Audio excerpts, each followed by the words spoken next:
And then in an instant, I went from Earth to Jupiter.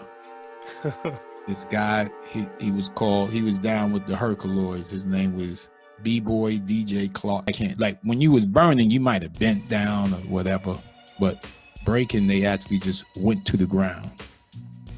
And that was like a whole new phase. What made it B-Boy, B-Girl were the type of songs they were playing.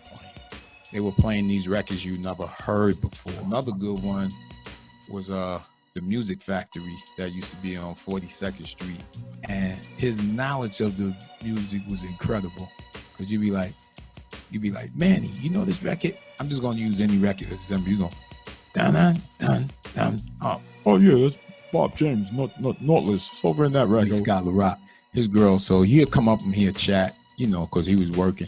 So Chris was in the shelter and Scott was like a supervisor or manager or something like that up at the shelter. And we was like, you don't know Chris? I was just a fan. I used to walk from the West Bronx to the South Bronx to the North Bronx to go to a park jam. Spotlight came on and two guys, with security, like police suits, came walking Kool Keith out in a straight jacket, roll up through the large doom doom.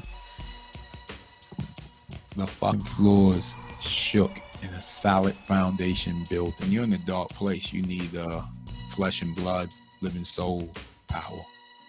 So my mom, she did that, But I've never really been in those places. It just was one time in my life, and my mother got me out of there, because I was literally ready to commit suicide at one time. Lights, camera, action. On this week's show, we have DJ, MC, and one of the greatest hip-hop producers from back in the day, who's basically in one of my most favorite hip-hop groups of all time, the UltraMagnetic MCS. Who's released some stone cold classics such as Mentally Mad, Funky, Chorus Line, Ego Tripping, and many, many more, and whose album Critical Beatdown is in my personal top 10 hip-hop albums of all time. We have from London all the way over to New York, we got the one and the only Ced in the place. Thanks for that introduction. You one of the few people who get the DJ in there. Well, listen, I do my research, and I know you started as a DJ first. True indeed. You got to know your history, Ced. Do you know what I mean? So, yeah, that's facts. That's facts. Yeah, listen, my man. It's an absolute honor to be talking to you as well. As I say, you're one of my most favorite hip hop groups of all time. So it's a real honor for you to step forward and do this. There's mine. And a big shout out to Prit and also MC Mike Nitro as well. So listen, Ced, what we're going to do, we're going to basically take it back to the start, back to the root where it all kind of all started. So the first two questions I always ask is, whereabouts are you from and what was it like growing up as a youngster? Well, I'm from the BX. And for those who don't know what the BX is, that's the Bronx. And growing up was interesting because, I was one world. And then I'll never forget it. I was in, sixth grade? I was in the sixth grade. And they had what they label as African American month. But then it wasn't a month then, it was a week. And the school did a presentation in the auditorium, and they had the little girls, they was dancing in their leotards. They were very sexy. Us young guys, we were excited. And then as they was, they had a guy playing the percussions, the bongos live, and he had the funky beat going. And then in an instant,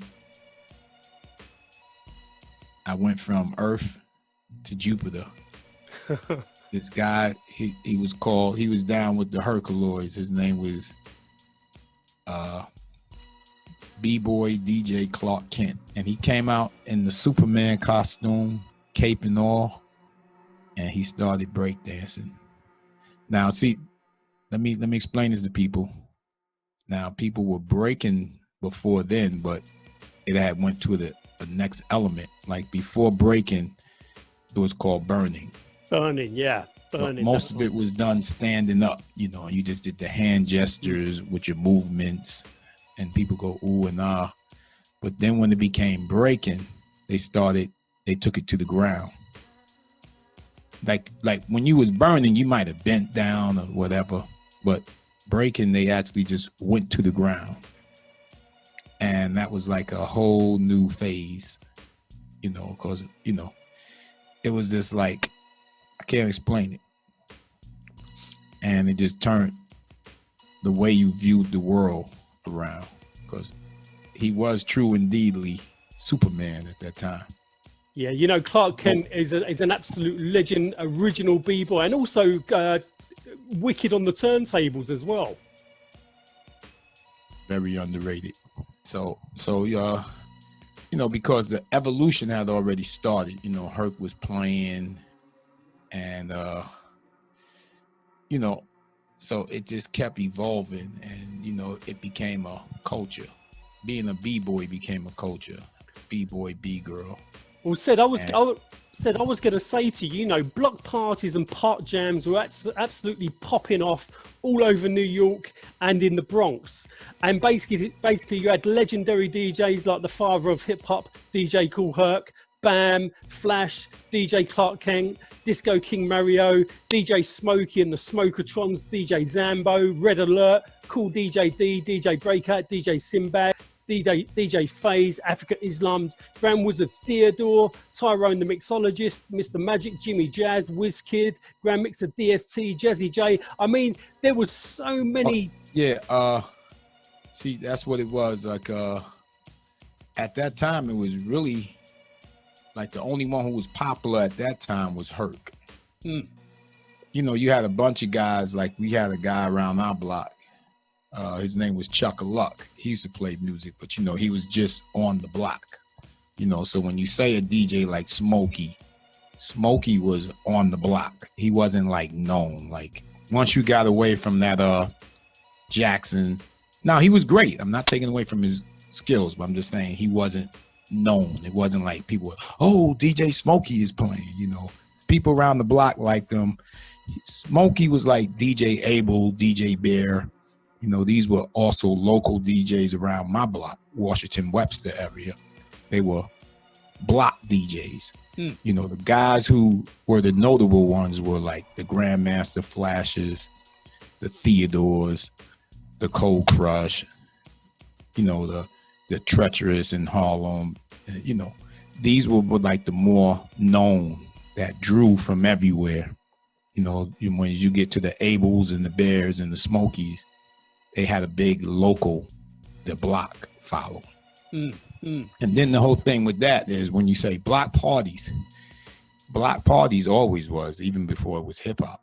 See, that's what you get now. You have this craze where a bunch of people, see, like I told you, being a B-boy, B-girl was an art by itself.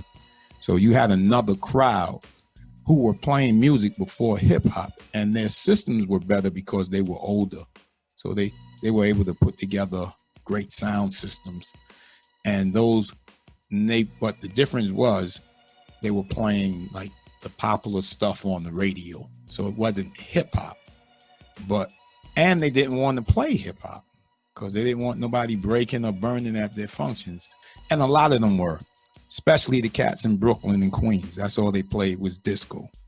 And you know, said they was amazing DJs as well, you know, like Grandmaster Flowers and Francis. You know, Francis Grasso was the first person. Disco Twins.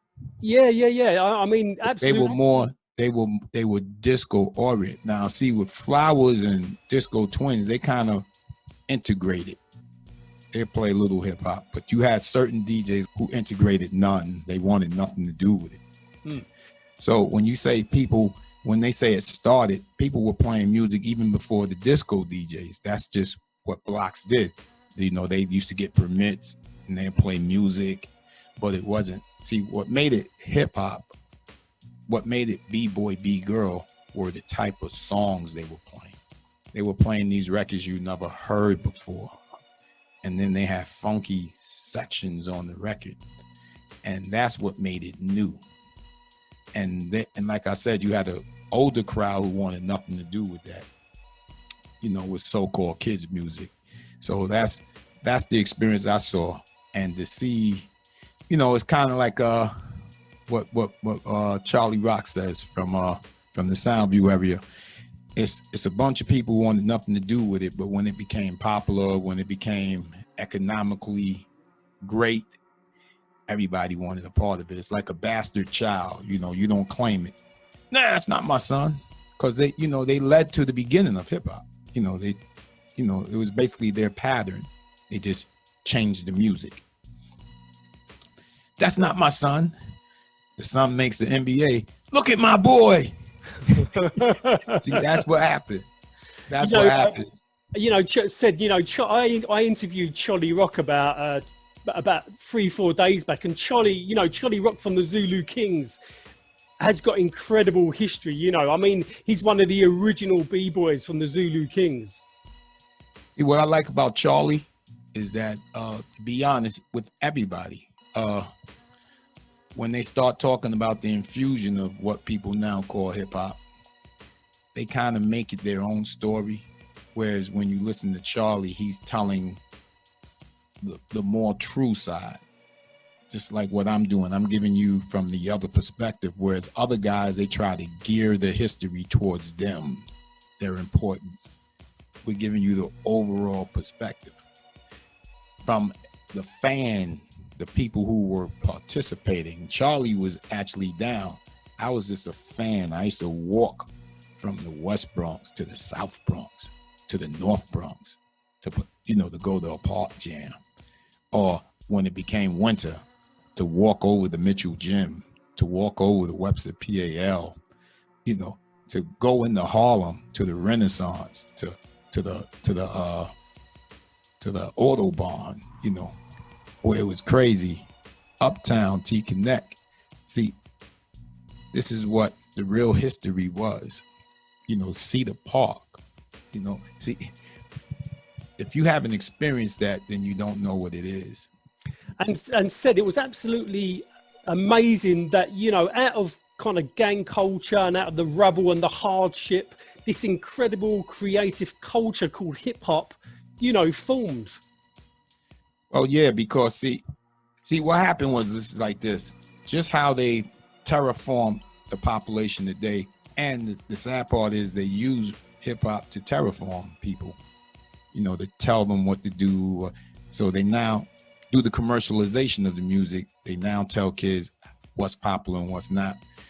That's why that culture came about. Our era was more rebellious. We didn't want to do what the norm was, and that's all that was an expression of we're going to be who we are. Whereas now they're told through the music, because people see, they say, oh, this turned people, we can now take this and use it for our advantage. So they took the music, which was very feel good, party-ish, battles. It accomplished. See, the music always had variety. You had your battles, you had your party stuff. You had a bunch of different things. And now all of that's been turned into kill a nigga, sell drugs. See, they narrowed. They took something that had a great variety, and they squashed it through commercialization. They said, if you stay on these subject matters, you can be successful. We will promote you to make you a star. Going back to the DJing, who was kind of like the first DJs that were kind of inspiring you on the Wheels of Steel? Oh, when it came to DJs who inspired you, me. There were a bunch, but ultimately, Grand Wizard Theodore. Because see, I was a L Brother fan, and I used to follow, and I used to just go to all their parties and watch Theodore just destroy DJs with that scratch. And the only thing the other DJs can do is turn their system up louder. See, you have a lot of people like I had a couple of friends, and they rated the DJ by their sound system. I said, yes, they had a better sound system than those, but they had nowhere near the level of skill. You know, so you had DJs who had powerful systems like DJ Breakout, Kool Herc had a dope system, a few others. But when it came to the skill level, the DJs who had the skills were the Flashes, the Theodores, you know. Then there was a DJ who was down with Herc for a quick time, but he was fantastic. He was like a pause tape. His name was DJ JC. He was incredible. Nobody talks about him because he was on the scene quickly. You had DJs who had skill, you know. Rock and Rob, like I said, he was another hot DJ who was in his area. He was in the Patterson, Melbank, Mel Brooks projects area. He was fantastic. His skill level was crazy. You have, you know, those were the DJs who impressed you, the ones who did things that made you go, ooh. Yeah, you know. Something a little bit different. Yeah, other than just blending, which is good, blending and mixing, you know. And Ced, being part of being, you know, a great DJ is the music you play. So, you know, whereabouts was you digging for your music or your breaks? Was you going like to a lot of record shops, like digging? Yeah, you know, you had your stores, you can't even remember the names because they were little. Then you had the bigger ones like Downstairs Records. Another good one was the Music Factory that used to be on 42nd Street. Manny, bless him, he's moved on. He was like he looked like Uncle Fester from the Addams Family, but he was cool. You know, he had the cigar, his little glasses on, and his knowledge of the music was incredible. Cause you'd be like, Manny, you know this record? I'm just gonna use any record. You go, dun dun dun dun. Oh yeah, that's Bob James, Nautilus. It's over in that record. Whatever the record was, he'd know. Oh, he'd know it. Yeah, it's over there. You hum it to him, and he's like, "Yeah, there it is." Yeah, you hummed it, and he knew it. And you know, when people hum, it's harder to. You might know the record, but because somebody's humming it and it's not in that key, it throws them off. But he still knew. Yeah. Nucleus over there. Yeah, brilliant. And Ced, also, I was going to say to you as well, you know, when did you kind of start MCing and who was inspiring you in the early years of MCing? Just like I said, I started as a DJ. So my brother, me and Mo Love, we were DJing in this crew in Brooklyn. But my brother, he was a singer. My late brother Patrick, he was a singer.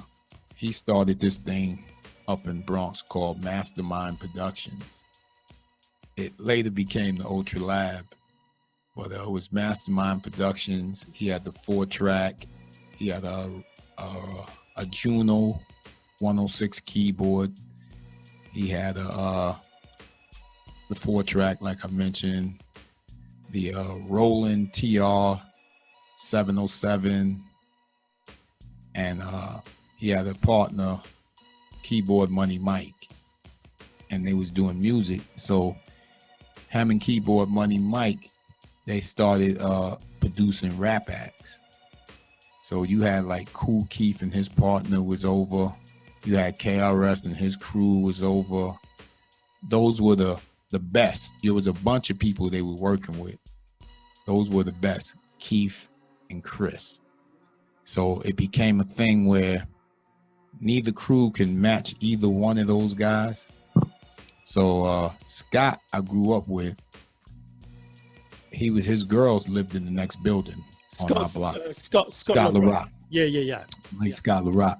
His girls, so he'd come up and he'd chat, you know, because he was working. So Chris was in the shelter and Scott was like a supervisor or manager or something like that up at the shelter. And we was like, you don't know Chris? Because he was like, yo, I want to fly MC so I can go and do XYZ. And we was like, You don't know Chris? So my brother arranged for them to meet, Scott and Chris. So in the beginning, like I said, Keyboard Money Mike was doing all the production. But Keyboard Money Mike is a very great musical guy, you know. So what happened was the Cool Keiths, they came to me, you know, after Scott, my brother, told me about the SB12. They came to me and they said they want their production harder. They didn't want the more musical thing, you know. At that time, we know what the music was. The music was it was getting rough. You know, you went from that commercialization. See, that's why Keyboard Money Mike was cool, because, you know, there was that time in rap where you had the themes, you know, like Scooby-Doo. You know, they was playing those on records, you know, like Inspector Gadget. Da, da, da, da, da, da, da, da, da. Hot. That was a phase.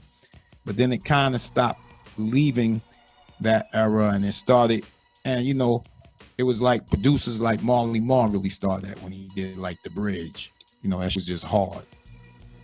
So everybody wanted the music to be hard like that. So they came to me. And was you coming in with the bass? Yeah.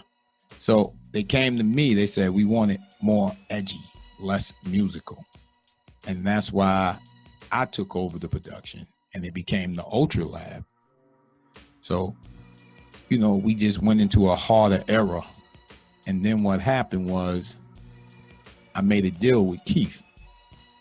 I said, I'll do all the production. It's XYZ. You teach me how to rap. We form a crew. Then after we get it going, you go do your thing. I do my thing. Then we'll come back, do albums together, whatever. And we made that arrangement. And that's what started UltraMagnetic. Then Keith came up with the name. And he basically started helping me rapping because I was so into beats. I really didn't care about rapping, but I wanted to rap. You know, I wanted to be a guy who rapped and produced. So Keith would help me, you know. And a lot of times when I say help, not so much in terms of writing,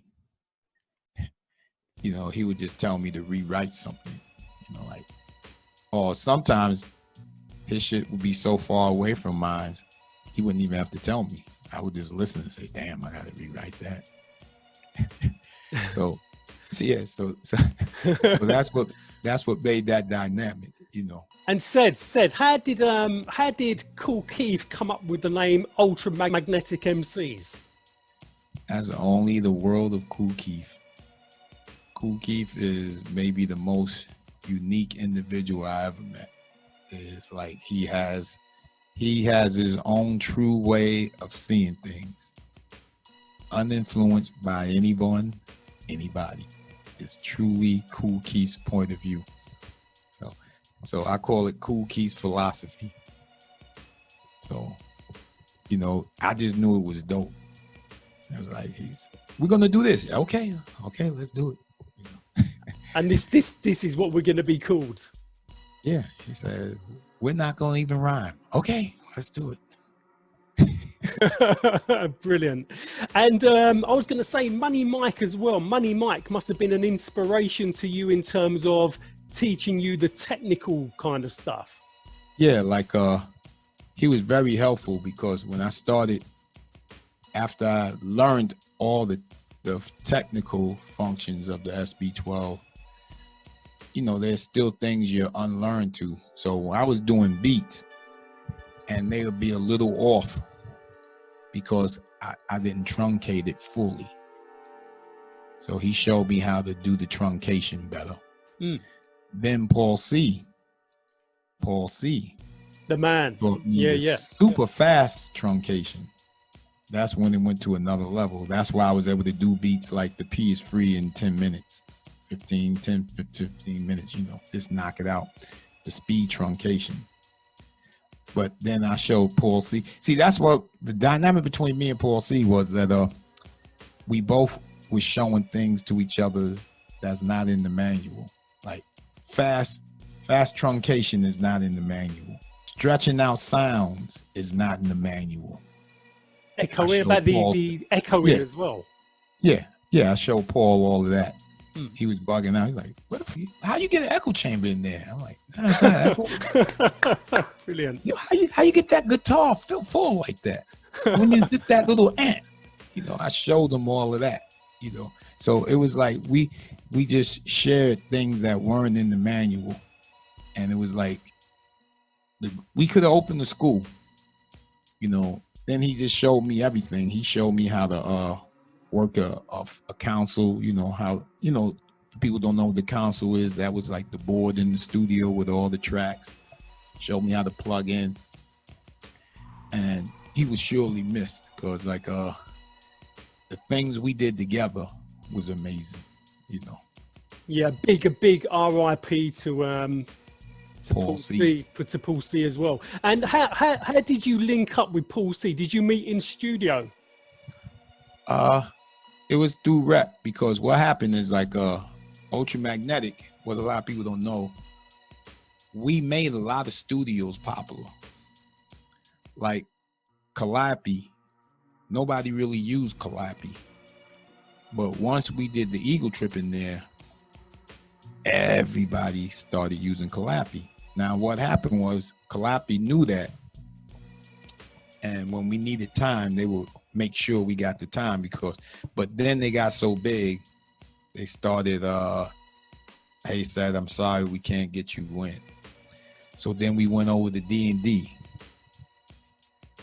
No one was using D&D. Then they found out we did a lot of critical Beatdown there. Everybody went to D&D. And then Primo came in and took it to another level. Now it became a hangout. It wasn't even about music now. It was just people hanging out in D&D. So we needed another place with a good engineer. So Paul had a rep. It was like, go out to 1212. And really it was Aaron Fuchs who told me about Paul. Aaron Fuchs from Tough City Records. He told me about Paul C. I went out there, started working with him. I'm like, wait a minute. He's more than an engineer. And that's how that dynamic developed, And can you tell me, the importance of the EMU SP12 sampler? I mean, that must have been kind of like a game changer. Yeah. See, I've been, you forget things from time to time. So I've been saying the SB12 had a 1.5. No, the Akai sampler had the 1.512. The SB12, the original SB12 had 2.5 second sampling. So we're going to put that, which isn't a lot, but it was 2.5. But I would take that 2.5 and make it sound like 15, 20 seconds. How was you doing it? Was you chopping it up? Yeah, you chop. And then, like I said, you learned how to make a half a sound like a full sound. And that's the greatest art of chopping, when you hit that sound and you play it and they go, how the hell you get that to sound like that and you don't have any effects in here? See, that was the secret. And it's a feel. And that was the importance of it, because that machine allowed you to, what we heard in the parks from the Cold Crushers and the Theodores and the Flashes, we were now able to recreate it. Because what happened, the record industry made those great artists move away from what they did in the parks. They told them they couldn't do it. And we said, who says you can't do it? Because matter of fact, that's part of the sampling. I remember, I forgot what studio it was, but it was a song I had, and the guitar was part of the snare, like boom, amp. And the engineer was like, oh, we can't use the snare, got the guitar on it. I'm like, who says we can't use it? Watch this. Boom, amp, amp, amp, amp. And he, he's like, wow. So that's what I'm saying, is the creativity, and that's what the SB12, it allowed you to, if you was creative, you was able to do more than just loop. Me, myself, I call the producers who just looped, I call them engineers because they really didn't do nothing. The loop is the actual producer. Whoever's loop they use, you know, if you didn't add nothing that's not different from that section you looped, then you didn't do anything. You just reproduced. You know, you got to do something. Put this extra snare roll on it, another beat, something, you know, add something to it. I mean, Ced, you know, what you done musically on the production side of things was mind-blowing, because if you think about it, that's 2.5 seconds of a tiny little sample, and what you made with that one track, and obviously other little bits and pieces combined, you know, it blew everyone away. Yeah, see, that was the trick, because you had to have it in the machine, because at the time, a lot of studios didn't even know how to use MIDI. What was the other one? The SMPTE codes, they'll work sometimes. So you had to have it where you got it there, because you don't know if you're going to be able to go back and relayer. That wasn't a given.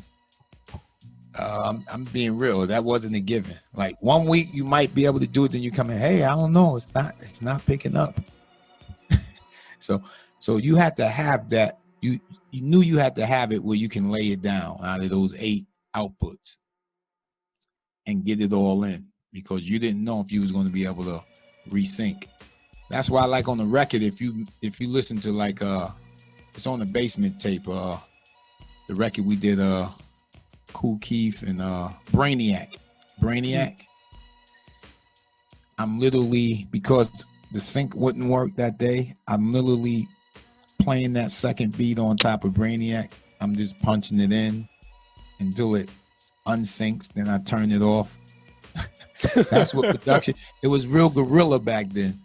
Because the sync, the MIDI, all that stuff, like MIDI wasn't even really used back then. It was SMPTE and click tracks. And if that shit didn't work, you just had to go guerrilla. Most people were scared to go guerrilla. It wasn't a problem to me. I go guerrilla.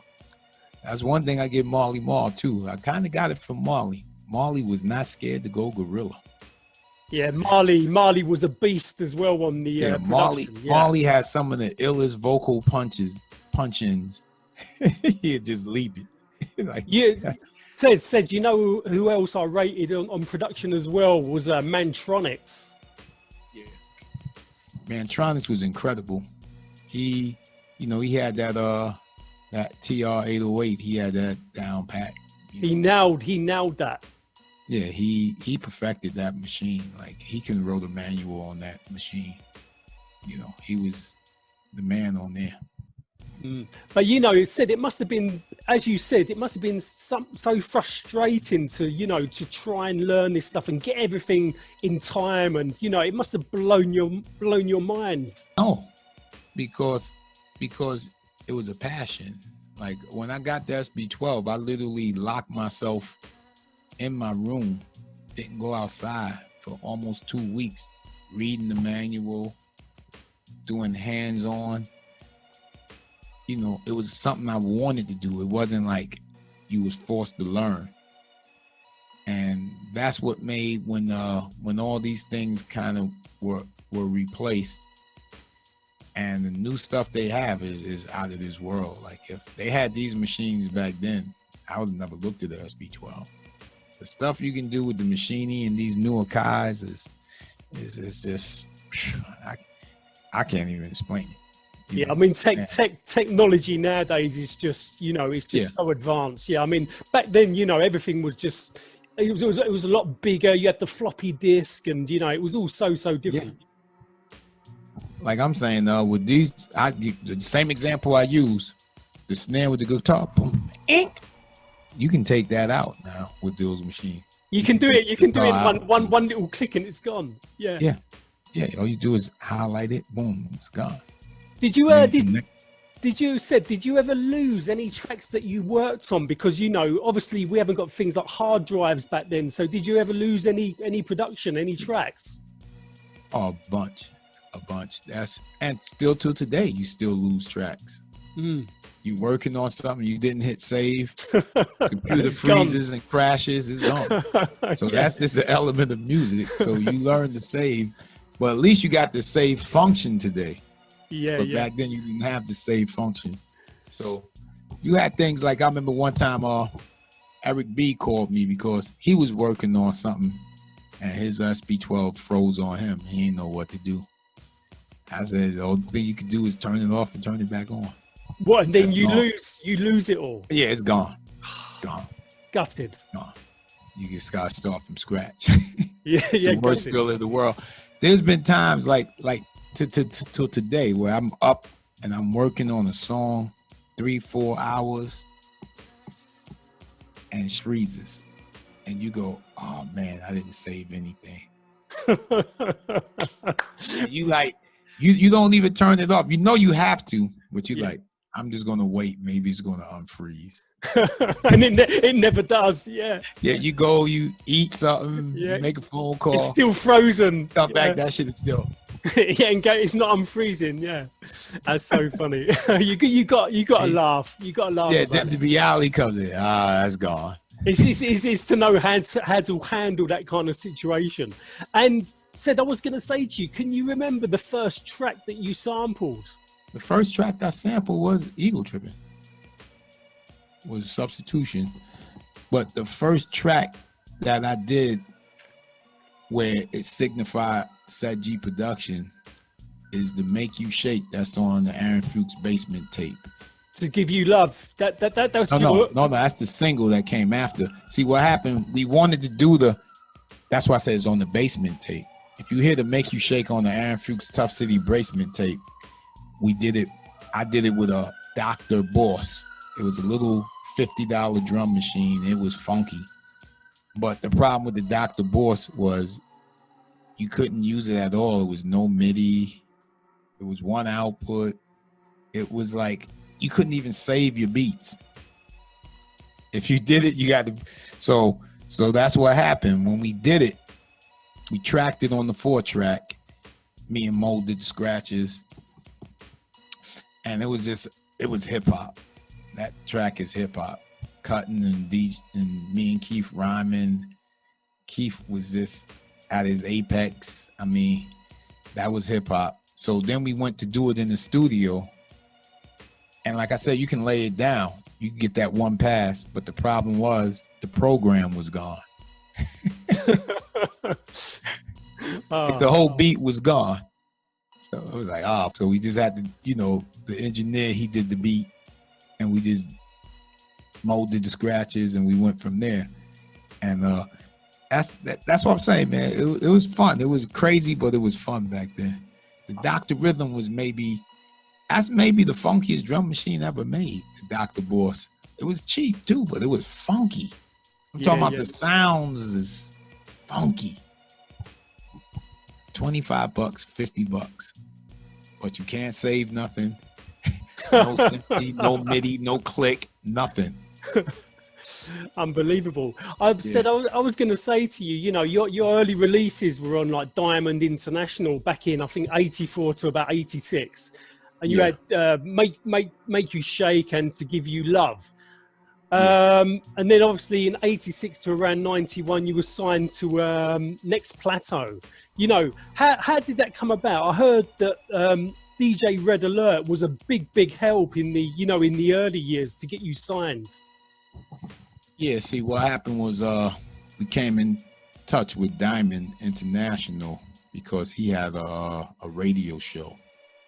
So it was basically though, even though we was on Diamond International, we financed everything.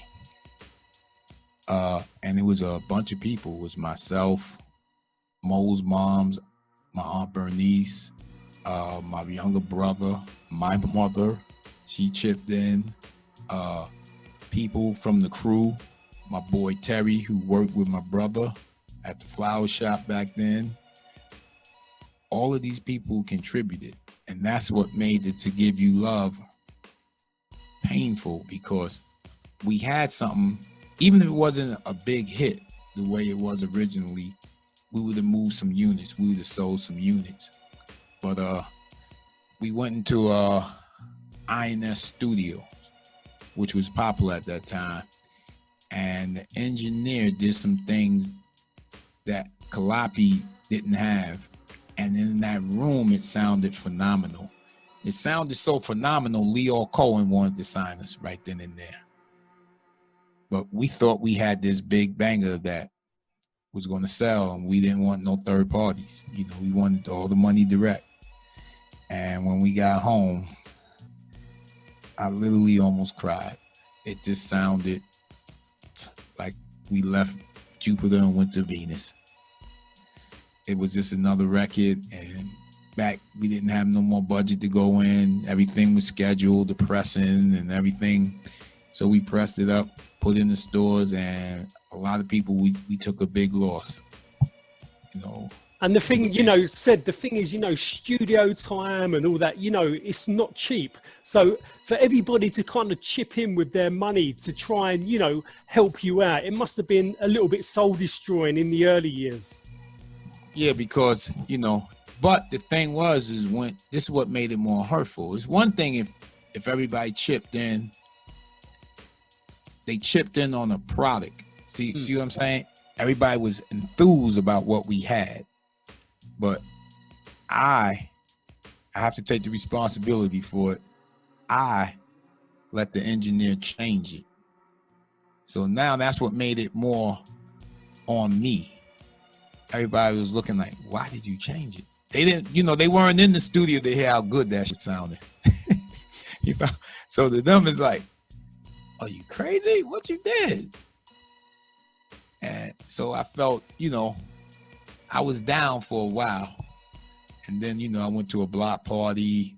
They were playing Substitution. I said, hey, that's the one we're going to do. And we went back in, and we didn't even have money to press it up. And that's where Red came in. So we was just playing the record on, you know, everybody was playing it. Magic, Red, Chuck, Awesome 2, you know. But the record wasn't in the store. So I would go to Music Factory. Manny knew who he was. Once again, be like, hey, when you give me the record, man, they're coming in. They want the record. So then Red said, came to me and Keith, because Red was down with us before any record. He used to come to the studio, and when we did the records with Keyboard Money Mike, Space Groove, stuff like that, Red was in the studio. So Red came and he said, hey, I gotta get you guys on a deal for we can get this thing out, because the buzz is crazy.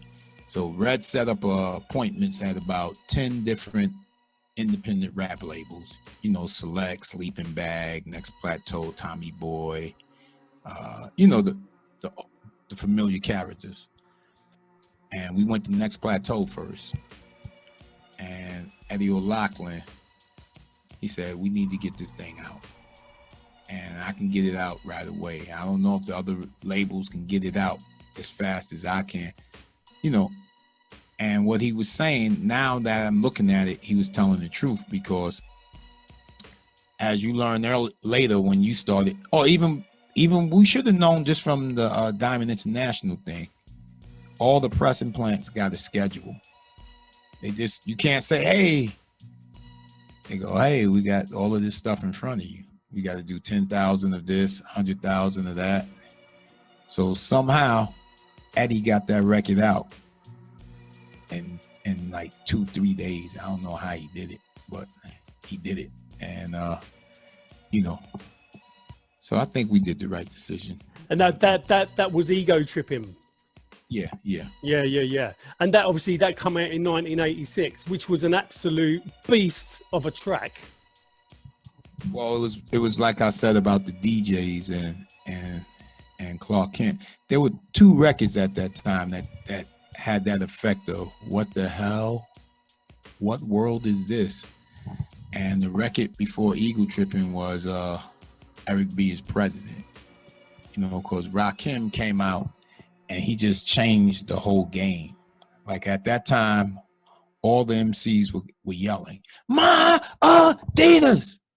And the rhymes were simple. I went to the store, da.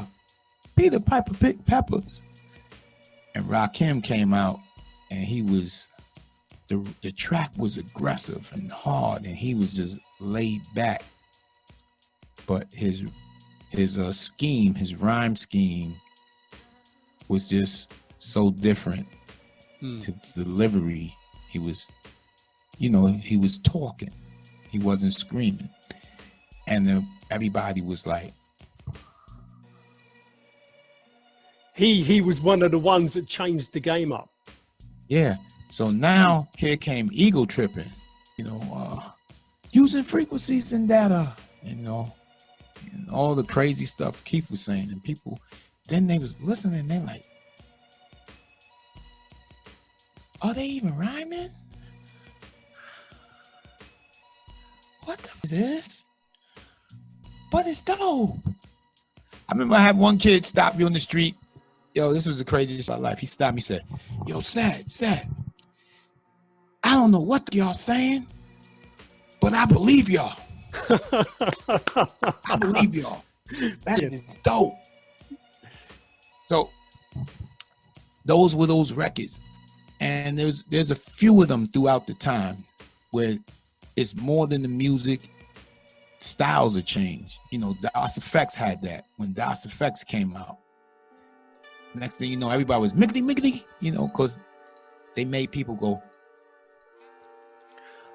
I'll tell you another one that kind of changed the game for me as well was Chuck D with Public Enemy No. 1 and Rebel. I mean, Chuck D is also an amazing MC. Yeah, Rebel Without a Pause itself was like, once again, it was just so aggressive. And then Chuck came on it with that no playing around delivery. And the Bomb Squad on production were wicked. Yeah, the Bomb Squad, they patterned themselves after Ultra. But that's what made the record incredible, was like I said. And then it was more, that record, Rebel Without a Pause, was like more like a movie. The way it broke down, then Flav came in, yeah, Chuck, it was like a whole nother world. Then boom, back to the chaos. Attitude. Yeah. One of the greatest records ever recorded. And at the beginning of it, that's what I'm saying. It's like a movie. You get your intro, then you get your main theme, then you get the drama, the whatever. It was a movie. It just kept changing. It was one of the production art. It's a beast. It's a beast, an absolute beast of a tune. Going back to the Ultra tunes as well. When I first heard Funky, I bought it and I was like, wow, this is a mind-blowing tune. But when I turned it over onto the B-side and heard Mentally Mad, I was like, wow, this was like, for me, that 12-inch, Funky and Mentally Mad, to have them two tunes on the 112-inch, for me, is probably, without a shadow of a doubt, one of the most, heavyweight hip-hop 12 inches of all time. Yeah, see, that's what I was telling a few people. We did so many singles. So when it came time to do Critical, tracks like Mentally Mad, unfortunately, was left off, not because it wasn't good. It was like we just had to make a decision. Because if we had put all the singles on the album, there would have been no new songs. It would have just been literally the compilation album of stuff that was done. Between singles and promos we did that were turned into singles, there would have been nothing new. So we had to leave stuff like Mentally Mad off, and it was unfortunate. But that was, once again, that was a crazy record, Like I can't describe it was crazy. But, Mentally Mad. Where, the very, very beginning of the track, it sounds, I don't know, I've never really heard it before, but where is that sample from? It sounds like a I don't know, maybe like an aeroplane taking off or something. I don't know, because see, what I used to do is I would just tell Mo to grab any record, and Mo would put it on, and we'd just play, and I'm like, forward. and like, right there, and I'll just sample it. So I don't know what the record was.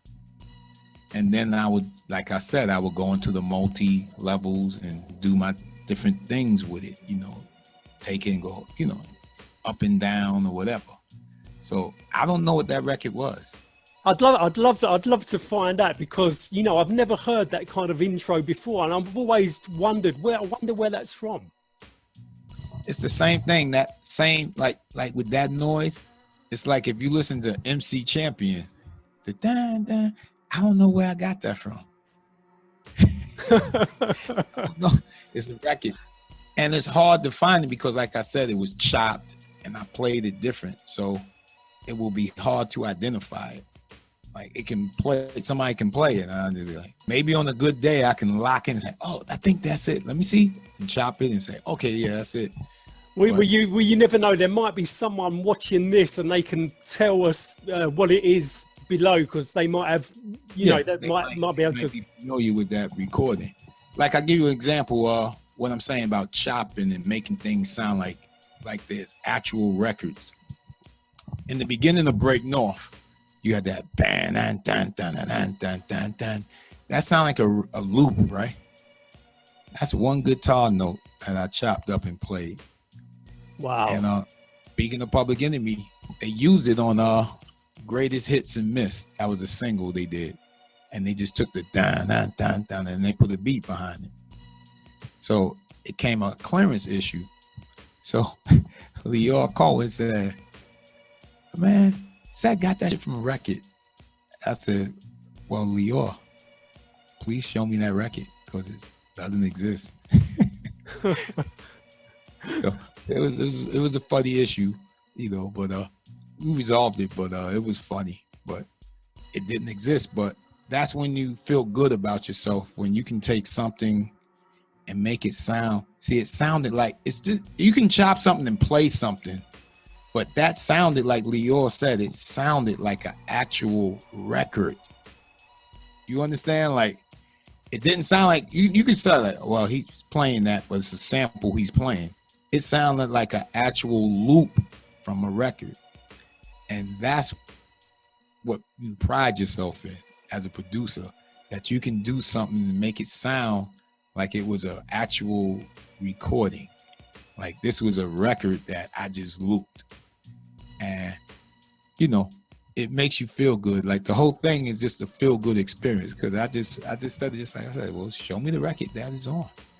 Well, Ced, you know, that's the thing about, you know, about hip hop. I'm not on about just the music. I'm on about all the elements. You're taking something and you're making it into something totally creative. It could be like graffiti, from a tag to a big giant piece. It could be on the turntables making, you know, a sound like the chirping and all that, you know. So that's what hip hop is. It's turning something and turn it into this kind of creative kind of force. Yeah. That's the one thing, believe it or not, I do like about today's music, is that a lot of this trap stuff, they get creative on it with those sounds. You know, they have these dimensional sounds. A lot of people don't like it, but I like it because it's creativity. Now, I don't like the content, but I'm talking about the creativity, and the actual production itself is inspiring. Well, so, listen, Ced, that's 100%, because, you know, in London, we got the grime, you know, the grime scene, and some of them grime tracks are so well produced. Yeah. Yeah, that's what I'm saying. When you hear the dynamics and what's going on, it's like, and that's what I try to do. If you listen to the tracks I do, I try to incorporate that part of the world with my world. I want, when you put it on, I just don't want you to hear the beat. I want you to hear that dynamic. Like, okay, wow. And, you know, that is what makes, you know, what makes you stand out, you know, from the rest, is having the ear. Yeah, because see, like I explained to somebody, they said, well, hip hop was hard and edgy. I said, yes, it was, because just like I told you, the technology back then wasn't as good as now. So the reverbs, the effects weren't good. It made the stuff sound fake. Today's stuff enhances the stuff. You know, you just put the right amount on it, enhances it. It makes it more dimensional, more like it's in your living room. Like that stuff is going on in your living room. And it's an element that if it was available back then, man, I don't know if it would have ever been any other music ever. If there was ever to put that dynamic on what was being done, they probably would have been still doing it today. Yeah. And Ced, going back to 1988, you know, Critical Beatdown came out, and you know, that is without a shadow of a doubt in my top 10 hip-hop albums of all time. You know, it's a stone cold classic. And I was going to say to you, like, the original cover, you know, this one on my back wall here, didn't you have rappers on the floor, like, passed out on the original cover? Yeah, that was the theme. And what was the story behind the rappers, like, on the floor? Was you, like, looking down on them? No, it was just saying we beating everybody down. This album's so hard, it's beating down all that commercial, bubblegum, whatever you was doing, we're beating it down. It was just a competitive statement. No dislike towards anybody, you know, it was just, that's what rap was. It was also competitive. It's like basketball. You're in the NBA, you're trying to win the championship, you know. That's all that was, you know. And whereabouts did you shoot the cover to this? That was down in the Soho area. Janet Beckman, she did the photography on there, and it's like she just, once we told her what we were doing, she just knew where to go. You know, it was like, see, that's what made it special. It was like everything was connected.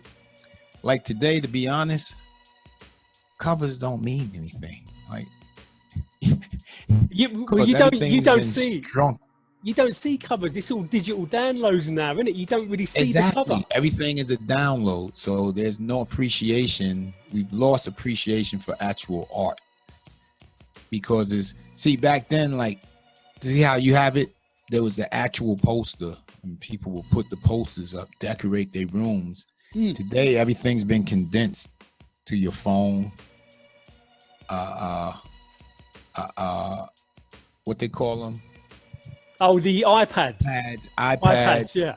Yeah, that's all you need. You don't need anything physical anymore. Just download it on your pad, and there's nothing special about it anymore.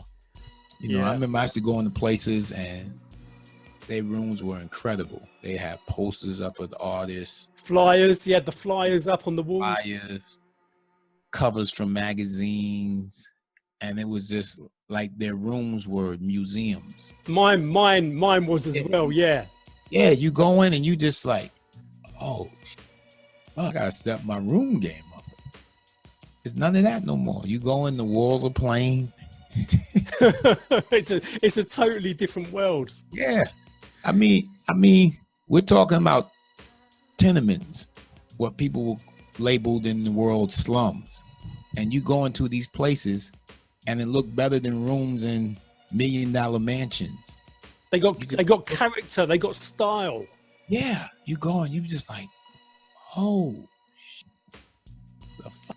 Yeah, and the thing, when I used to go into my bedroom, I used to have, like, you know, my ticket stubs. So like Public Enemy ticket stub on the wall, Rap Attack flyer. I'd have like an album covers. I'd have old flyers. You know, it's brilliant. Yeah, that's what I'm saying. That's gone. That's gone. Now you walk into rooms, it's just the wall. And now it's all on these, on the phones. Yeah, but they got it all on the phone, or and the iPad. But the walls are just plain. They're, you know. Maybe that's one of the reasons why they don't like studying. Yeah. And Ced, I was going to say to you also, you know, part of hip hop being so creative, it was also about style and fashion. So can you tell me, you know, about the garms you're wearing here? Because you look absolutely brilliant. You know, are they MCM tracksuits? Yeah, but see, once again, that was influenced by Eric B. and Rakim, because what they was doing was so fly. And that's what hip hop was. If it was fly, you ran with it. So, you know, they inspired that movement. Now the thing was, there was people, you know, so-called drug dealers and people wearing this stuff before them, but when they put it on, it just looked flyer. And the big, you know, the big gold chains, the rope chains. Yeah. Where did you get these made? Yeah. Dapper Dan made those. Oh, was that Dapper Dan? Yeah, Dapper Dan. Have you still got the gold one? Actually, my cousin has it. He's holding it. See, what happens whenever artists get any type of retro paraphernalia, it gains more value when it's not in your hands. When you have it, you have it. But once you leave and your kids get it, or your cousin got it, or somebody else got it, the value goes up. That's art. Like if I paint a painting, it doesn't mean nothing until it's sold or somebody else get it and say, hey, this is a work by some. See, that's just the way life is. It's always been like that. Well, I think, you know, these garms here, you know, they need to go into the Hip Hop Museum of Fame. Yeah, I'm sure. I know TR has this for a fact. Like I said, my cousin has that one. I don't know if I think Mo has this. I don't know, because Mo, out of everybody in the group, Mo was the collector. Mo has everything.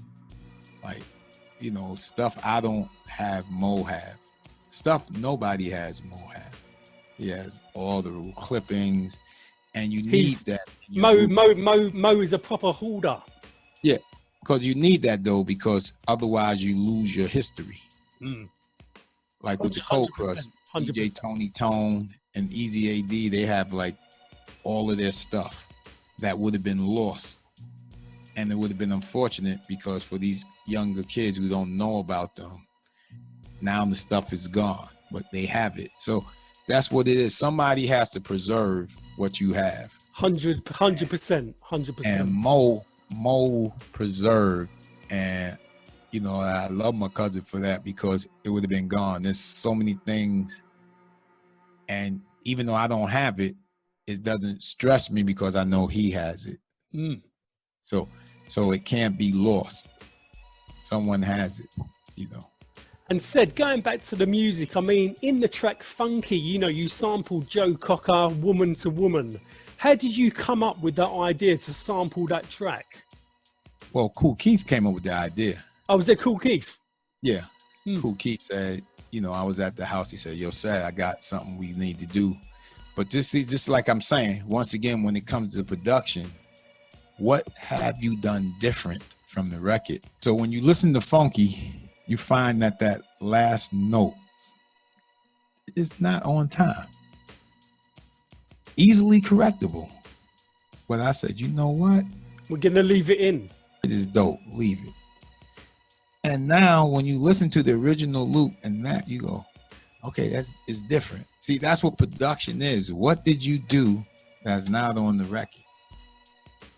And that's what makes you a producer and not a reproducer.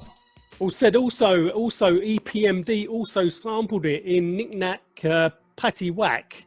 Yeah. And also obviously Dr. Dre. So did you, when you heard those tracks, did you take that as a compliment? Yeah.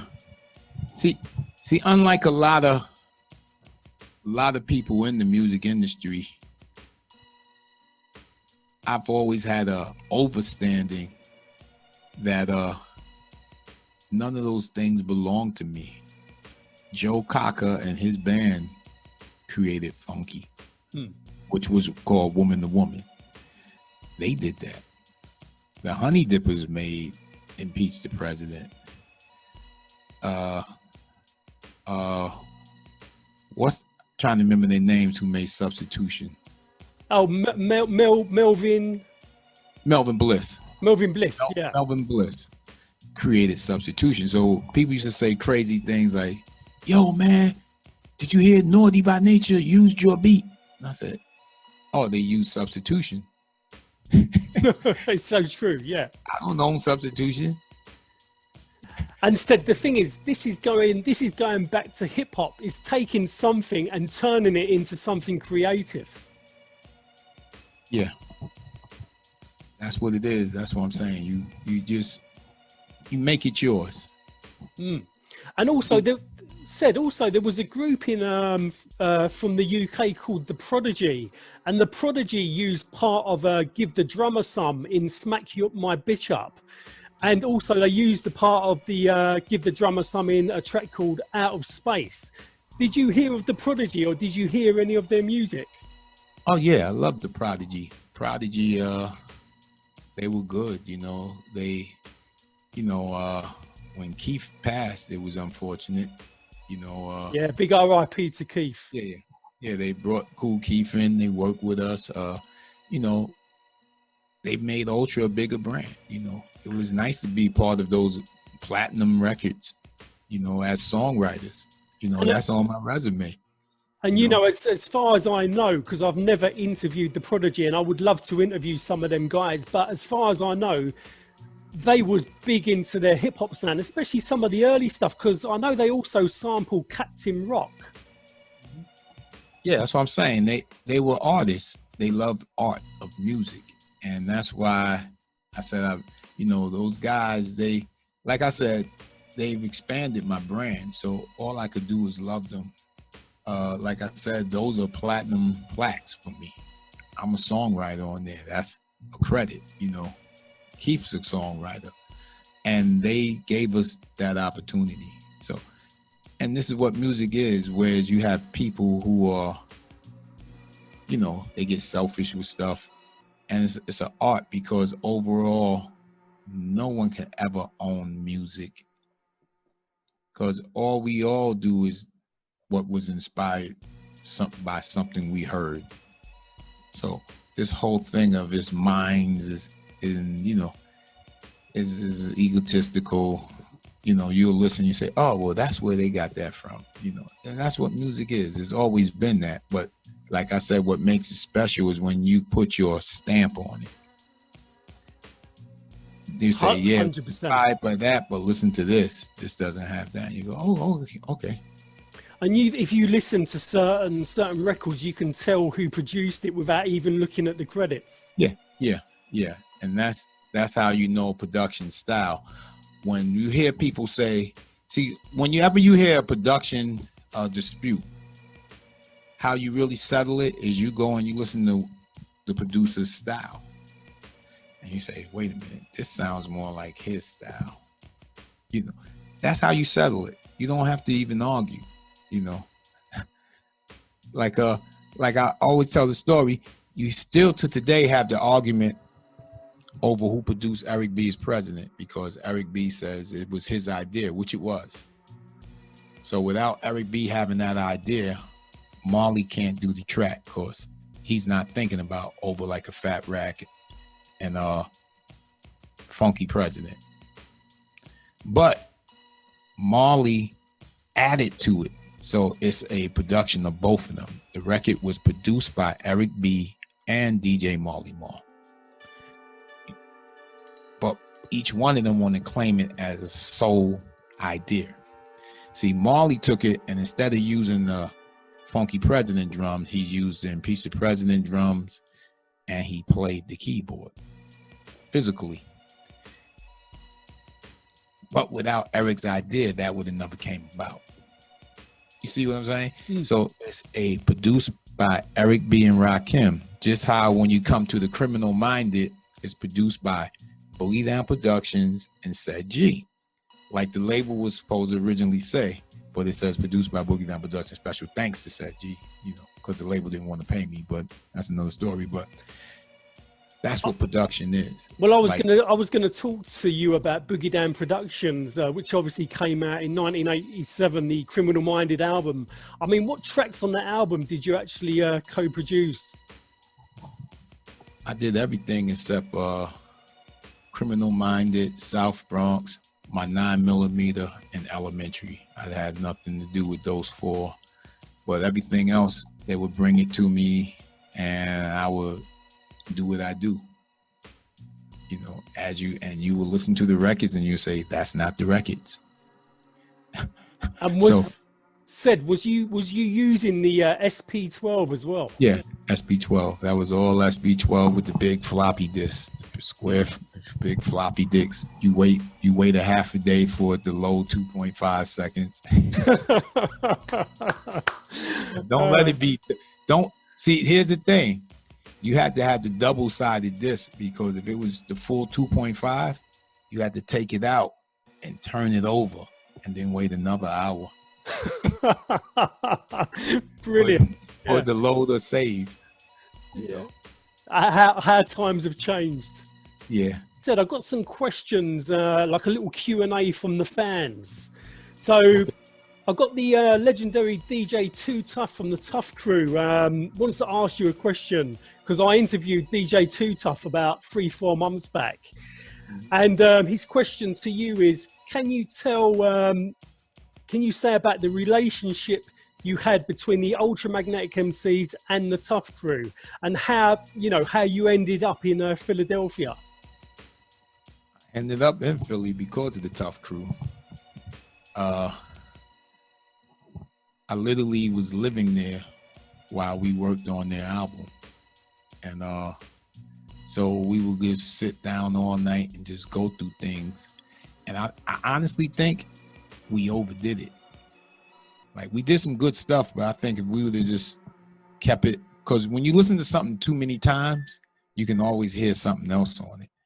But then when you go back and you play it in its original form, you go, wow, that was just dope right then and there. Can you kind of overcook it? Yeah. I think we went too hard on certain things. We were trying to be too sure. But Tough Crew was just like, they made me a Philadelphian, so I actually wound up living in Philly for a short time in my life. I played in the Sunny Hill Pro League in the summer basketball. I played in the winter, I played a lot of basketball up there. One of my sons is in Philly. My grandson's in Philly. So Philly's like an extension, And I know you're big into your basketball, but obviously that's another story. Yeah. And I've got another question from Paul Taylor. Why wasn't Chorus Line on an A-side? Because it wasn't on the album. So we was always, like you said, Mentally Mad, B-side, right? So we was the type of group that whenever there was a chance to put something new out, we wanted to put something new out. So they said, Traveling's the single. What do y'all want to be the B-side? And here's the thing. This is when you get the difference of artists today. We'll say we're going to do something new. And the record company, being cheap, they say, well, that's not in the budget. And we say, no, don't worry about it. We got it. So we just went in and we did Chorus Line and made it a B-side. And like I said, that's a movie when you see the discussion to, all right, they're going to battle for the verse. We can't judge because I'm going to pick Tim and you're going to pick your boy. We're biased. Paul, you and him, y'all pick it. Yeah, and the rest is history. Yeah. And I've got another one from Steve Blackman. Did you sample the original records, or did you ever use any of the Super Disco or the Ultimate Breaks and Beats albums? Oh, if you had the original, you sampled it. And if you had the Ultimate Break Beats, you sampled that. It's whatever you got. Then sometime I sampled off damn cassettes. There wasn't no one way of doing it. Like I said, I wasn't scared to go guerrilla. Yeah. Well, you was a beast. Yeah. A pure production beast. Yeah. Musical beast. A musical beast without a shadow of a doubt. And got another one here from Tony Michael. Chuck Chill Out promo for Kiss FM. How many versions are there, and can it be remastered? There's only one version, and that's why he's saying remaster it. it can be remastered from there because that was done on my brother's 4-track with a you remember the old, see, I'm testing your age now, you remember the old original tape recorders, the little boxes that had the little mic? Of course I remember. Yeah, I remember the little tiny one where you got the little red record button. Yeah. I used to use one of them at Tape Jams. The mic you plugged in, the little. Yeah. That's the mic that was used for the vocals on there. That's brilliant. Old school. So I don't know if that could be remastered. We would have to go find that 4-track and then dig those cassettes up. Oh, you've got to. Listen, there's no school like the old school said. Yeah, and, but see, that's what I'm saying. That's on some form of an album, the Chuck Chill Out promo. All of those things were made into records. And it became, do you put everything on the album and just have nothing new? So, that's what it was, man. It's sad. Yeah. And another question I was going to put to you was you rating any UK hip hop back in the day? No. It didn't come familiar to UK hip hop until we got over there. And then, cats like Brain Power and what's my boy? Wow, I can't not remember his name right now. But, how about Hijack? Hijack, I heard of Hijack, but I'm talking about somebody who used to do shows with us, and he was dope. Wow, I'm going blank right now, but that's when we found out that UK had it going on as far as hip hop, And what I used to tell the cats is a lot of UK cats, when they used to rhyme, they used to try to Americanize their voice. That's in the early days, yeah. Sort of between kind of like early 80s up until probably about 86, 87. It was all quite American. Yeah, and I would tell them, like, don't do that. Be who you are. Then you would have to remind them. If you listen to early Slick Rick, he had kind of a British thing going on there. So don't be, master who you are. And that's why the elevation of London rap became more better, because they learned that to be London is not nothing to be ashamed of. Just be from where you are and be official. 100%. Matter of fact, another cat who I gave that advice to was Everlast from House of Pain. I met him. I said, you don't have to. He was wearing red, black, and green. I said, you don't have to do all that, man. Just be you. You don't. And next thing you know, jump around, he's flaunting his Irish thing, and people loved it. That's what rap always was. Like somebody made a comment. You say hip hop was hip hop records, but then a lot of rappers rapped on disco records. I said, yeah, rappers rapped on disco records. They rapped on country records. That's what made it hip hop. There was no boundary. If without doubt. Section was funky, they took that funky section. Well, look at the tracks you sampled. I mean, like Joe Cocker, Woman to Woman. That's not a funk sample. That's like a I don't know how you describe it, like a folky type style tune. Yeah, it's funky and it's very musical. It's more from a musical dynamic, and Led Zeppelin as well, pure kind of hardcore rock. I mean, it was just a bunch. Yeah, so that's what I'm saying. It was everything, but if it was funky, you used it. It works, yeah. Like pull it in the pot and mix it up. Like I said, it was a genre that was multifaceted. It wasn't in a box. And can you remember playing at Dingwalls in London or Brixton Academy? Oh yeah. I mean, the first time we played at Dingwalls, it was so loud and hot. Yeah, of course. The hot is automatic, but it was so loud we couldn't even hear the monitors. We was off beat. crowd didn't care. It was crazy. It was phenomenal. It's something you can never forget. You could be senile, but that'd be one of the memories. The the London crowd back then, they was on fire. Everybody was like, proper going for it. And one spot, I don't even remember the spot, but we played, and Prince's band, The Revolution, was in there, and we did the show, and we did a scene where we pretended like the group was breaking up, but it was just outstanding acting. We could have got a Emmy, a Grammy for it.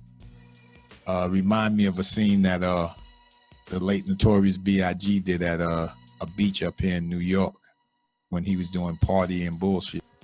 And they had that little thing. He did the fight scene, and everybody really thought it was a fight on stage. But everybody thought we had really broke up.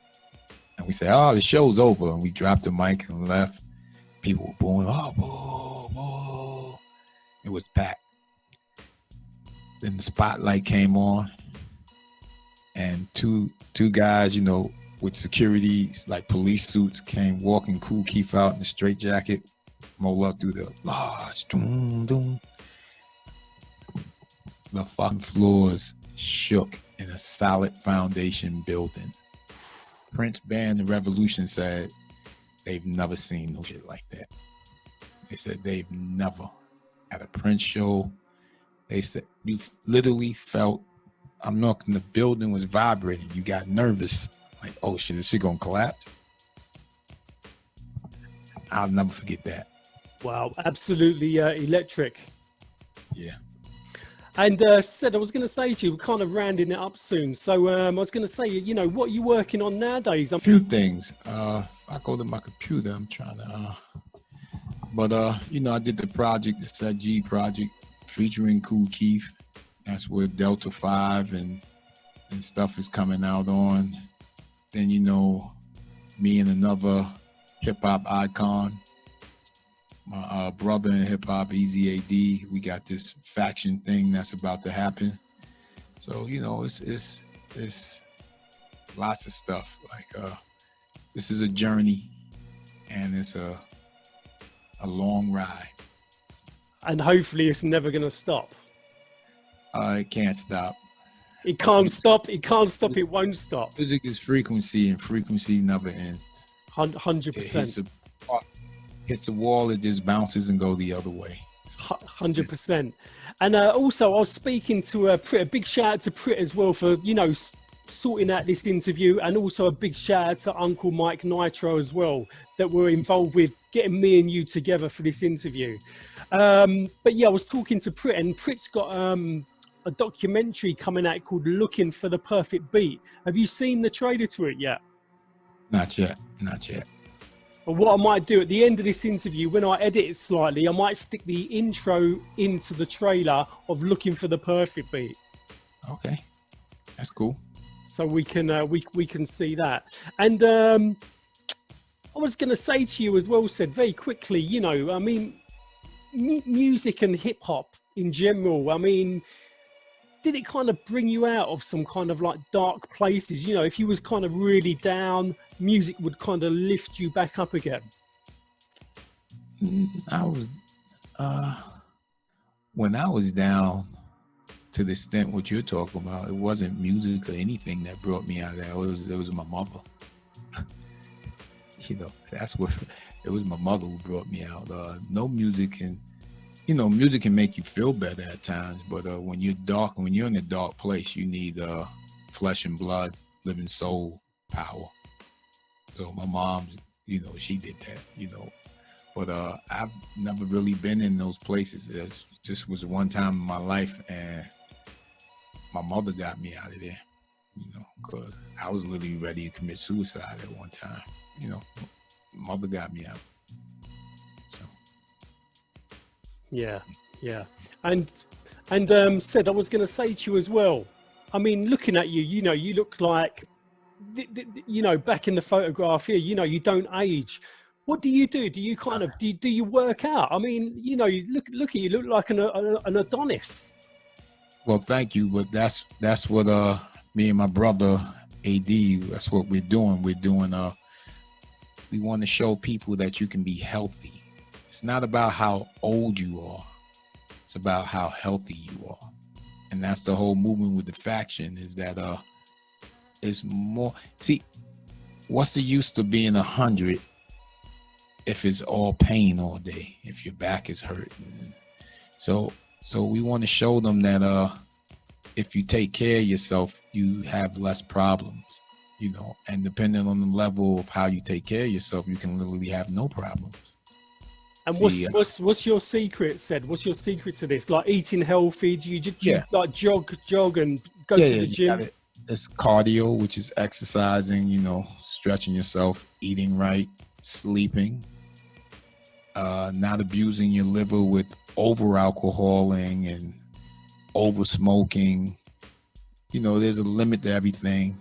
I don't do any of it, but there's a limit. You know, I might drink a organic glass of red wine to the extent. That's about it. But then there's the stress factor. You know, not doing things in life that you don't want to do. It takes a toll on you. That's why you have a lot of people miserable, because they're doing things in life they don't want to do. So they don't look forward. You know, it's like, I'm here to 5 o'clock, you know. So it's a combination of everything, but that's why they call it holistic. It's a lifestyle. So, you know, most people, they say, I eat right. Okay, yeah. Most people, I take herbs. You know, okay, yeah. It's a bunch of things. And you know, it's trying to keep happy as well and uplifted. Well, that's the stress factor. If you have something stressing you out, you can be doing all the things I just said, and it's just going to override it. So it's a bunch of things, but we want to share that with the world, and that's the biggest goal we have of all of this. Because at the end of the day, if people are suffering and miserable, then what is that for the kids to learn? Well, Ced, I'll be totally honest with you. I'd love to maybe try and do another part to this and maybe touch on that a bit more when we got more time. Is that okay? Yeah, that'd be cool. And that way I can bring my brother in and we talk about it, for you get a good perspective of health. No, I'd love to, because, you know, I love to like end these interviews on like positive notes, like I did with Charlie Rock. So that'll be brilliant if we can set it up in the next couple of weeks. Get you know, and we can talk about that. That'll be brilliant. All right, sounds like a plan. But listen, Ced, what can I say? It's an absolute honor talking to you. I hope you've kind of enjoyed this interview as well. Yeah, I definitely enjoyed it. We went into health, like I said. That's what it's all about. You know, you look healthy and fit yourself. Yeah. And if I could encourage you to keep that up, then I've really done something on this plane through music, you know. 100%. And we're definitely going to talk again about this, because it's not just about hip hop, it's also about other stuff, what I'm doing, you know. So it'll be good to send out a positive kind of message to the younger generation, talk about health and all that kind of good stuff. There you go. Listen, Ced, what can I say? An absolute honor, my man. And listen, anybody watching this interview, please subscribe to this channel. I've interviewed Public Enemy, DJ Too Tough from Tough Crew, Charlie Rock, Man Parish, Cosmo D, DJ Cashmade, DJ Qbert, and loads of other brilliant artists. So please subscribe to this channel. And also everybody, go check out that Delta 5 video on YouTube. Go check it out. Ced, what I'm going to do, I'm going to put the link into the video in the description on this interview. I'll put the link in for that video. Thanks, appreciate it. And listen, my man, hip hop salutes you, my man. I salute you, my brother. And listen, we'll be talking soon, Ced, because I want to talk about the health thing as well. It's quite important. Okay, sounds like a plan. Yeah. Listen, peace, my brother. Peace and love.